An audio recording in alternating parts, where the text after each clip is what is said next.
Ano ba ang mas mahalaga?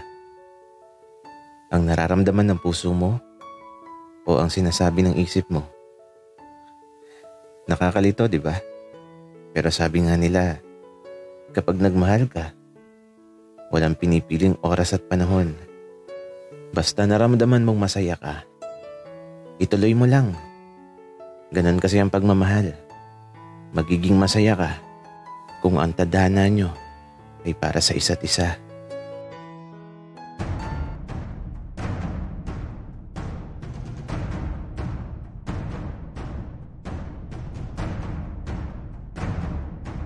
Kaibigan, huwag mong kalimutan mag-subscribe sa aming channel at huwag din kalimutan i-click ang notification bell at subscribe button. Subscribe na!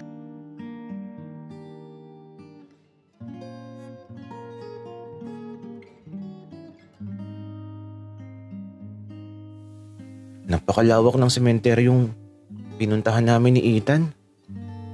Pakiramdam ko kapag humiwalay ako sa kanya maliligaw talaga ako. Ethan, natatandaan mo pa ba kung saan yun? Baka mawala tayo dito. Hindi ko nga matandaan.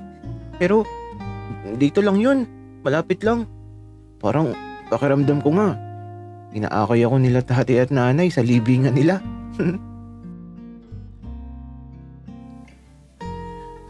Bigla ako natakot dahil sa sinabi ni Ethan. Kinilabutan talaga ako. Kaya ito, napahawak ako sa braso niya habang naglalakad kami dito sa gilid ng mga libingan. Matatakotin ka pala, Piero. Biro lang yun. At saka, ayun na ito, nakikita ko na. Wika ni Ethan. Kaya ito, nagbandali na kami pero di pa din ako nabitaw sa braso niya. Natakot kasi talaga ako.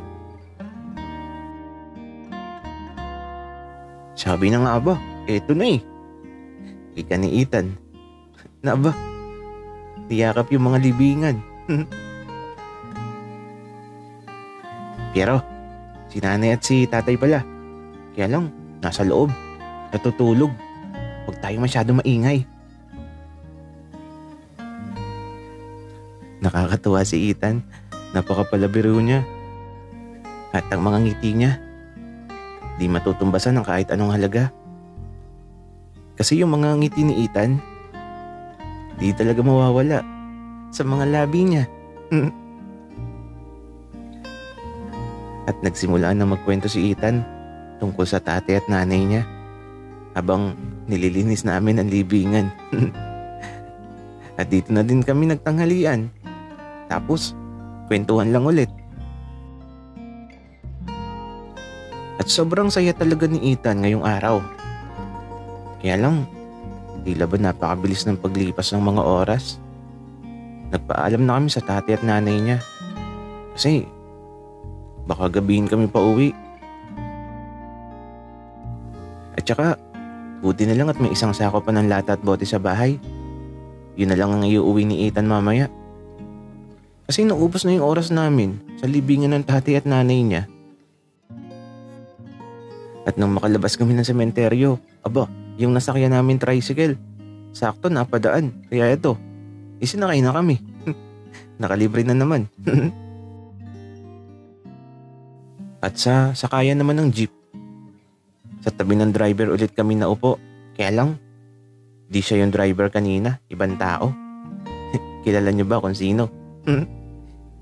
Si Big Boss lang naman yung driver na eto, libre na lang daw at mukha daw kaming mga dugyot. Kabait naman ni Big Boss. Kaya lang nung pauwi na kami, di namin namalayan na nakatulog na kami ni Ethan. Ang sarap ng tulog namin. Ginising na lang talaga kami nung pababa na. At nang makababa kami, diretso ka agad sa bahay. Buti na lang at medyo maaga pa. At pagpasok namin sa bahay, di ko maiwasan na di sabihin kay tatay at nanay kung saan kami galing. Napakalihas ko daw. Pero di naman ako pinagalitan. Pinakakain nga kami kaagad Tapos andun lang sila sa kwarto. Nang silipin ko sila, nalungkot ako bigla. Kasi naman, nakahanda na yung mga gamit nila pauwi sa ibang bansa.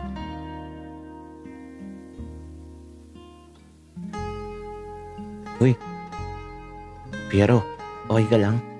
Bakit parang naging matamlay ka? Okay lang ako, Ethan. Napagod lang siguro ako. Ang layo kasi nung pinuntahan natin.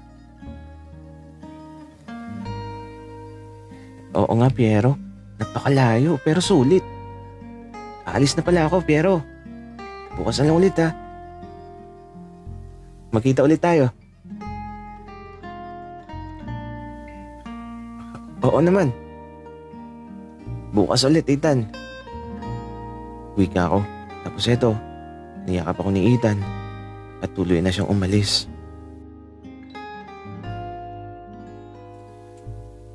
Hindi ko alam kung paano ko sasabihin kay Ethan na aalis na ako bukas.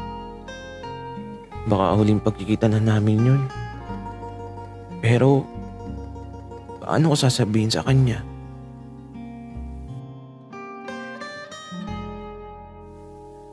Anak, yung mga gamit mo, naihanda na namin. Bukas ng hapon alis na tayo. Nagpaalam ka na ba sa kaibigan mo? Papa, hindi na ba pwede magbago ang desisyon nyo? Ayoko pong umalis dito. Anak, Piero, napag-usapan na natin to, di ba? Sige na, maligo ka na para makapagpahinga ka na. Tila hindi na talaga magbabago ang desisyon nila Papa at Mama. Ano ba naman ang magagawa ko? Bata lang ako. Kaya naman, naglinis na ako ng katawan ko at eto, nakahiga lang ako sa kama habang nakapikit ang mga mata ko. At yung luha ko, ewan ko ba pero kusang umagos sa mga mata ko. Di ko nga mapigilan basta kusang umagos na lang. Sa buong buhay ko yata, ngayon lang ako naluha ng ganito. Para kasing ang sakit sa pakiramdam ng mangyayari sa kinabukasan. Parang di ko kayang iwanan si Ethan.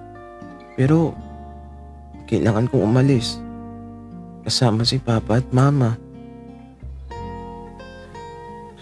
Ang sakit. Sobrang sakit ng dibdib ko ngayon. Bakit ba kailangan magkalayo pa kami? Paano na si Ethan? Paano na ako?